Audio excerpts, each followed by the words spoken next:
Ezequiel, capítulo 43.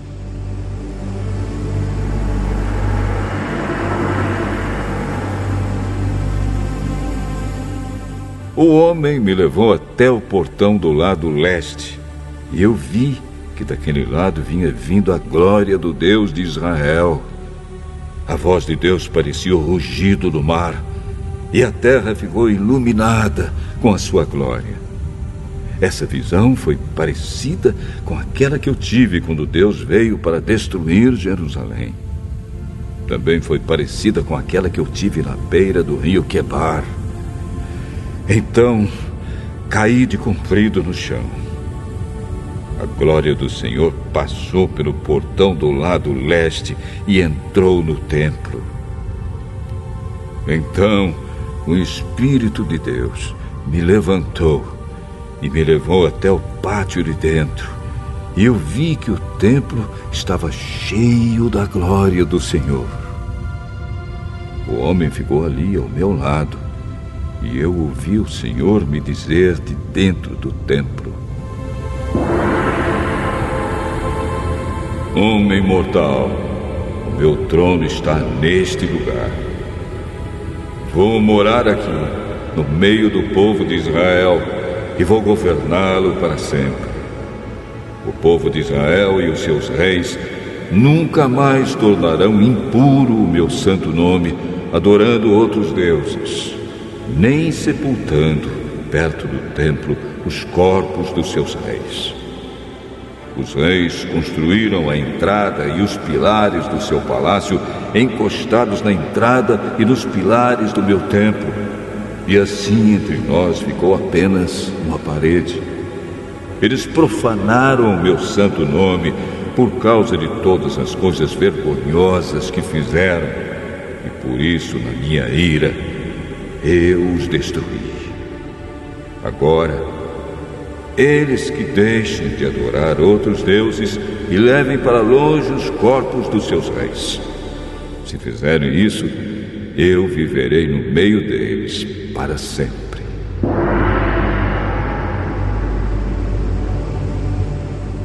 E o Senhor continuou: Homem mortal, fale com o povo de Israel a respeito do templo, para que eles estudem a sua planta. Faça com que fiquem envergonhados por causa dos seus pecados. Se eles ficarem com vergonha do que têm feito, explique a planta do templo para eles, isto é, o seu modelo, as entradas e saídas, as formas, o modo como tudo está arrumado e todas as leis e regulamentos. Escreva todas essas coisas para que eles possam ver como tudo está arrumado e para que cumpram todos os regulamentos. Esta é a lei do templo. Todo o terreno que fica em volta dele, no alto da montanha, é santo e sagrado.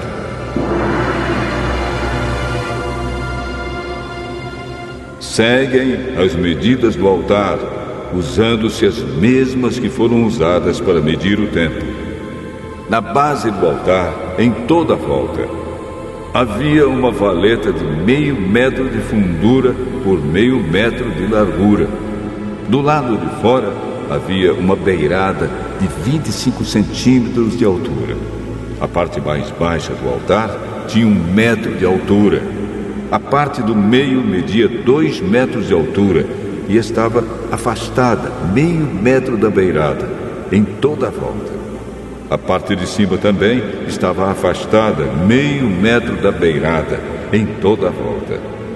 Essa parte de cima também tinha 2 metros de altura, e sobre ela eram queimados os sacrifícios.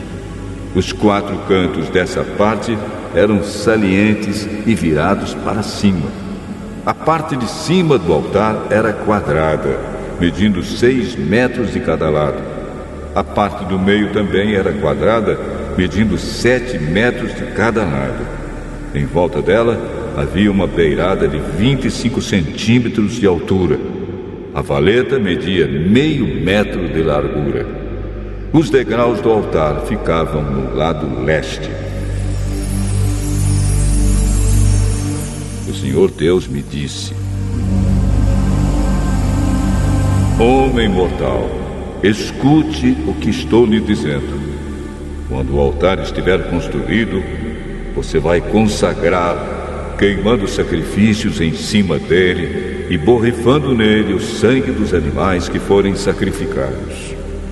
Só os sacerdotes da tribo de Levi, que são descendentes de Zadok, poderão vir até a minha presença para me servir.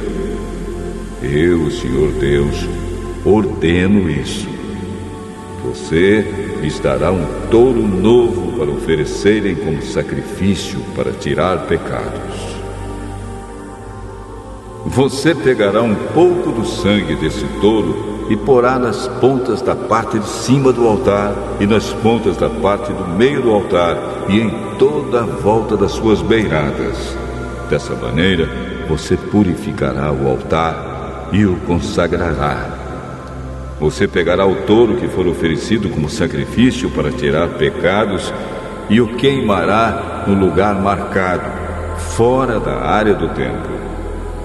No dia seguinte, você pegará um bode sem defeito e o oferecerá como sacrifício para tirar pecados. Purifique o altar com o sangue dele, do mesmo modo que você tiver feito com o sangue do touro. Quando terminar essa parte, pegue um touro novo e um carneirinho, os dois sem defeito, e traga-os para mim, o Senhor. Depois de matarem os animais, os sacerdotes espalharão sal sobre eles e os queimarão como oferta para mim. 7 dias em seguida, você oferecerá um bode, um touro e um carneirinho como sacrifícios para tirar pecados. Esses animais não devem ter nenhum defeito. Durante 7 dias, os sacerdotes consagrarão o altar e o aprontarão para ser usado. Depois dessa semana, os sacerdotes começarão a oferecer sobre o altar as ofertas que serão completamente queimadas e as ofertas de paz trazidas pelo povo. Então ficarei contente com todos vocês. Eu, o Senhor Deus, falei.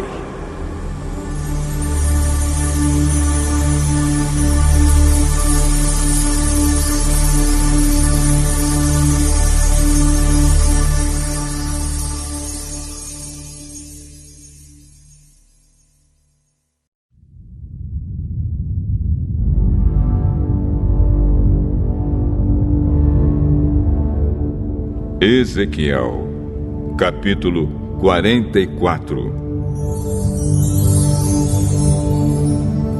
O homem me levou até o portão de fora, no lado leste da área do templo. O portão estava fechado. Então o Senhor me disse: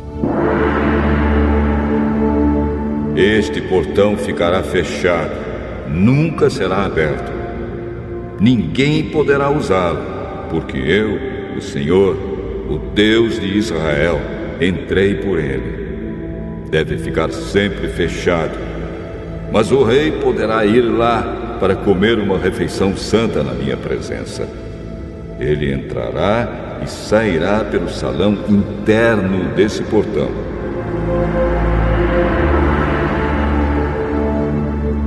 Então o homem me fez passar pelo portão do norte e me levou para a frente do templo.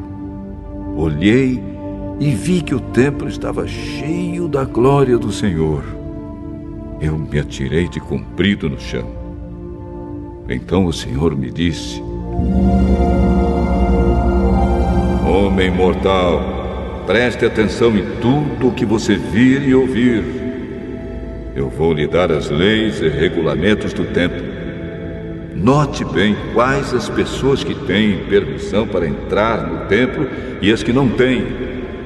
Diga a esses israelitas rebeldes que eu, Senhor Deus, não vou tolerar mais as coisas vergonhosas que eles estão fazendo. Eles têm profanado o meu templo deixando estrangeiros que não foram circuncidados, gente que não me conhece, entrar no pátio do templo quando a gordura e o sangue dos sacrifícios estão sendo oferecidos a mim. Assim, fazendo todas essas coisas vergonhosas, o meu povo tem quebrado a minha aliança. Eles deixaram que estrangeiros realizassem no meu templo as cerimônias sagradas, em vez de eles mesmos fazerem isso. Eu, o Senhor Deus, afirmo que nenhum estrangeiro que não foi circuncidado, que não me obedece, entrará no pátio do meu templo, nem mesmo o estrangeiro que esteja vivendo no meio do povo de Israel. Os levitas me abandonaram juntamente com o resto do povo de Israel e adoraram ídolos, e por isso estão sendo castigados. Eles podem me servir tomando conta dos portões e fazendo os serviços do templo. Podem matar os animais que o povo traz como ofertas para serem completamente queimadas e como sacrifícios. E ficarão no meio do povo, prontos para servir. Eles se encarregaram do culto de ídolos para o povo de Israel, e assim fizeram os israelitas pecarem. Por isso eu, o Senhor Deus, juro solenemente que serão castigados. Eles não me servirão como sacerdotes, nem chegarão perto de nada que seja santo para mim, nem entrarão no lugar santíssimo. O castigo pelas coisas vergonhosas que eles fizeram é este: eu os encarrego de guardar o templo e de fazer todos os serviços dele. O Senhor Deus disse: porém, quando todo o resto do povo de Israel se afastou de mim, os sacerdotes da tribo de Levi, que são descendentes de Zadok, continuaram a me servir fielmente no templo. Agora, eles me servirão e virão até a minha presença para me oferecer a gordura e o sangue dos sacrifícios. Somente eles entrarão no meu templo, servirão no meu altar e se encarregarão do culto no templo. Quando entrarem pelo portão do pátio de dentro do templo, deverão vestir roupas de linho. Quando estiverem de serviço no pátio de dentro ou no templo, não deverão usar nada que seja feito de lã. Deverão usar turbantes de linho e calças de linho, mas, para não suarem, não usarão cinto. Antes de saírem para o pátio de fora, onde o povo está, deverão primeiro tirar as roupas que usaram ao servirem no templo, deixando-as nas salas sagradas. Eles deverão vestir outra roupa, a fim de evitar que a sua roupa sagrada prejudique o povo. Os sacerdotes não devem rapar a cabeça, nem deixar o cabelo ficar comprido, mas devem cortá-lo com decência. Os sacerdotes não beberão vinho antes de entrar no pátio de dentro. O sacerdote não poderá casar nem com viúva, nem com mulher divorciada, mas somente com uma virgem israelita ou com a viúva de um sacerdote. Os sacerdotes ensinarão ao meu povo a diferença entre o que é santo e o que não é, e entre o que é puro e o que é impuro. Quando houver uma questão legal, os sacerdotes decidirão o caso de acordo com as minhas leis. Eles comemorarão as festas religiosas de acordo com as minhas leis e regulamentos e manterão santos os sábados.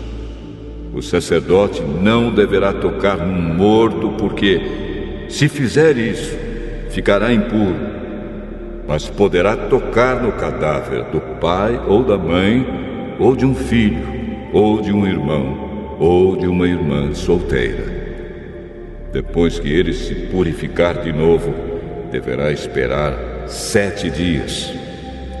Então entrará no pátio de dentro do templo e oferecerá um sacrifício pela sua purificação, para que assim possa servir de novo no templo. Sou eu, o Senhor Deus, quem está falando.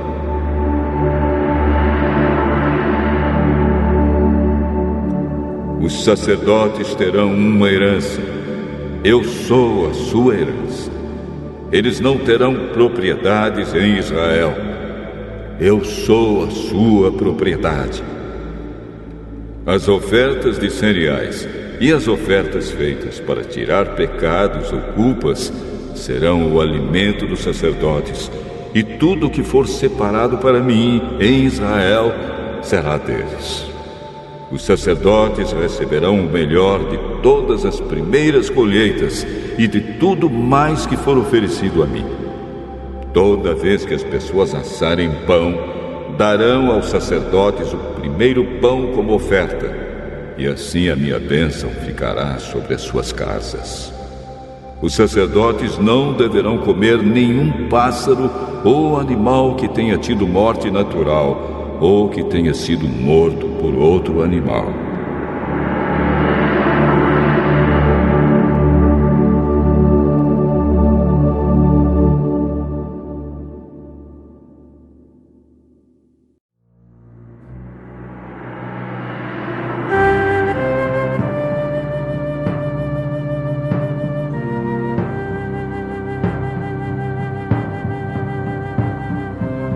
Carta de Paulo a Filemon.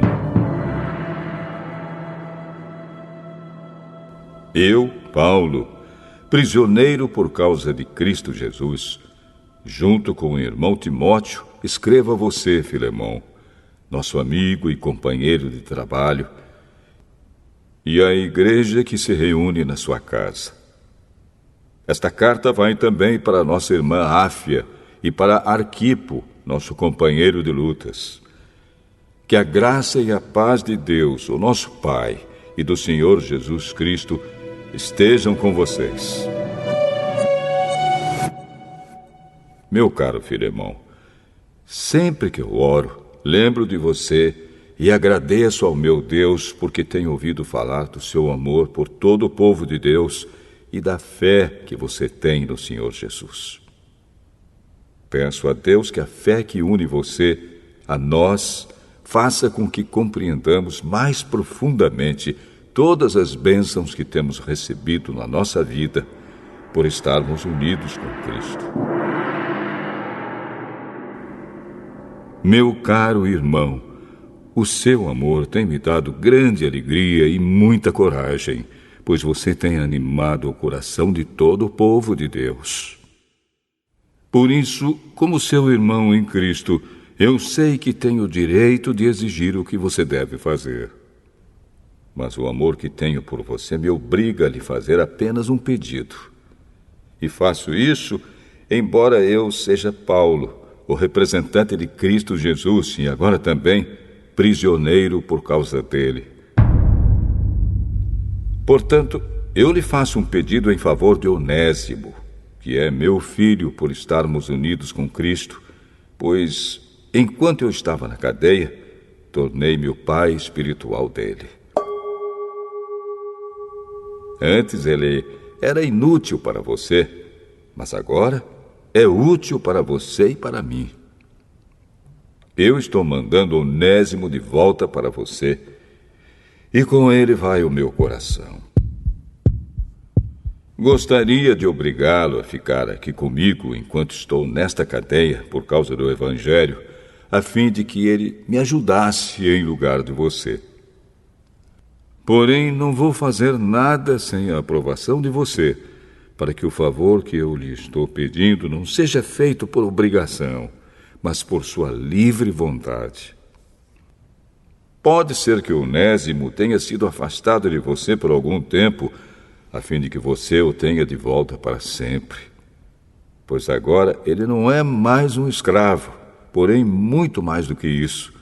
É um querido irmão em Cristo. De fato, para mim, ele é muito querido. E para você agora, ele é mais querido ainda, não só como escravo, mas também como irmão no Senhor. Por isso, se você me considera seu companheiro de trabalho, receba Onésimo de volta como se estivesse recebendo a mim mesmo. Se ele deu algum prejuízo a você, ou lhe deve alguma coisa, ponha isso na minha conta. Aqui, com a minha própria mão, escrevo isto. Eu, Paulo, pagarei tudo. É claro que não preciso fazer com que você lembre que me deve a sua própria vida. Portanto, meu irmão, me faça esse favor por causa do Senhor. Anime o meu coração como irmão em Cristo. Ao escrever isso, estou certo de que você vai fazer o que lhe estou pedindo, e sei até que você fará ainda mais. Peço também que prepare um quarto para mim, pois espero que Deus responda às orações de todos vocês e me deixe ir outra vez até aí. Epáfras, o irmão que está na cadeia comigo por causa de Cristo Jesus, envia saudações a você. E Marcos, Aristarco, Demas e Lucas, meus companheiros de trabalho, também enviam saudações. Que a graça do Senhor Jesus Cristo esteja com vocês.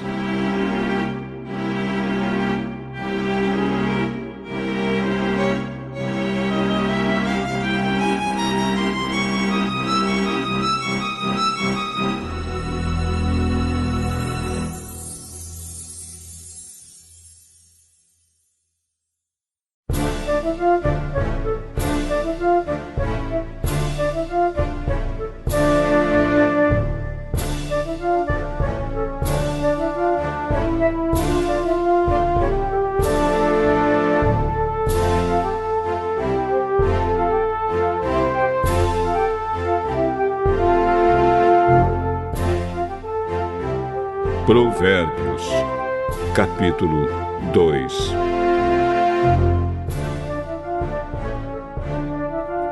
Filho, aprenda o que eu lhe ensino e nunca esqueça o que mando você fazer. Escute os sábios e procure entender o que eles ensinam.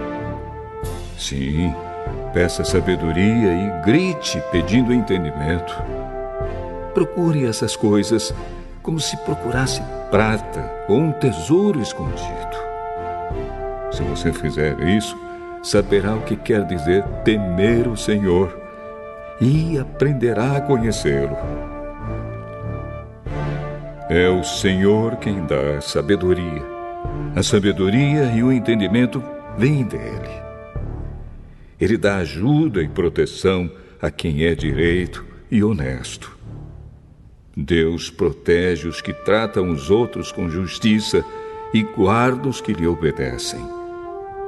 Se você me ouvir, entenderá o que é direito, justo e honesto e saberá o que deve fazer. Você se tornará sábio e a sua sabedoria lhe dará prazer. O seu entendimento e a sua sabedoria o protegerão e o livrarão de fazer o mal. Assim, você ficará longe das pessoas que vivem dizendo mentiras. Pessoas que abandonaram uma vida direita para viver na escuridão do pecado. Pessoas que têm prazer em fazer o mal e se alegram quando o mal é praticado. Pessoas desonestas em quem não se pode confiar. Então você será capaz de evitar a mulher imoral que tentar conquistá-lo com palavras sedutoras. A mulher que esquece os votos sagrados do casamento e é infiel ao seu marido. Se você for à casa dela, estará seguindo o caminho da morte. Quem vai lá está perto do mundo dos mortos. Um homem que visita essa mulher não consegue voltar para a estrada da vida. Portanto, siga o exemplo dos bons e viva uma vida correta. Os homens direitos, de caráter, viverão nesta nossa terra. Mas Deus varrerá dela os maus e arrancará os pecadores como se arrancam plantas do chão.